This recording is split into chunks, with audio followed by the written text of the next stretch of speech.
Well, as so often happens in Washington, D.C. with politics, the Democrats have completely misnamed a piece of legislation in order to fool and trick people into voting for it. It's called the Equality Act. Who could be against equality, right? That's what they want to use against people who believe in religious freedom. And we're talking about this with, I'm Tim Wildman with Abraham Hamilton III and Ed Vitagliano. Abe, what is the Equality Act? Because it's in Congress right now and maybe soon to be voted on. Yeah, the Equality Act is a pretty nefarious piece of legislation that seeks to add additional protected class categories to the Civil Rights Act of 1964. Currently, the Civil Rights Act prohibits discrimination on the basis of sex, national origin, religion, etc.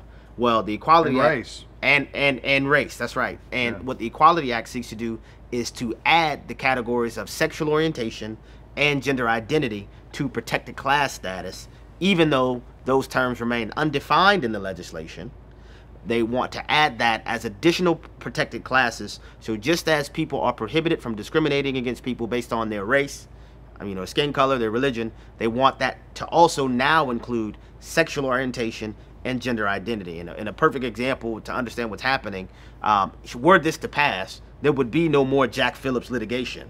He would be compelled to bake the cake regardless of his religious beliefs, because it would treat sexual orientation and gender identity as if it is a protected class. So Ed, then Christian business owners, for example, he mentioned Jack Phillips, the florist from Colorado, who won his case at the Supreme Court.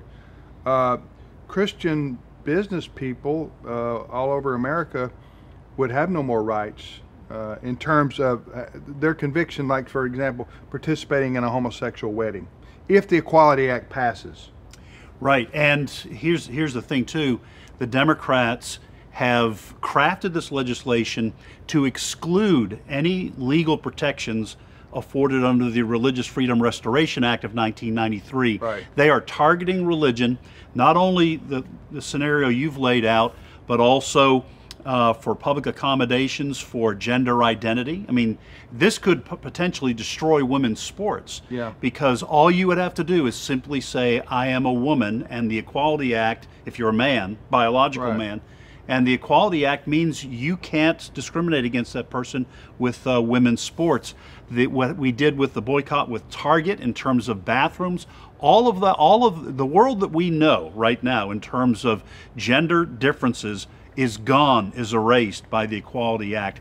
And churches, I believe, would be targeted because Democrats do not include any religious exemption in this legislation. Even churches, in many circumstances, could be the targets of lawsuits. Folks, go to afa.net, afa.net, and we have information there on the front page about the Equality Act. It is a poison, and it's going to basically destroy religious liberties and religious freedom, our constitutional right, as the First Amendment expresses. So go there and read about this, pass it along to your friends and family, because we need to contact particularly our House of Representative members and tell them no on the Equality Act. We'll see you next time on Reason and Company.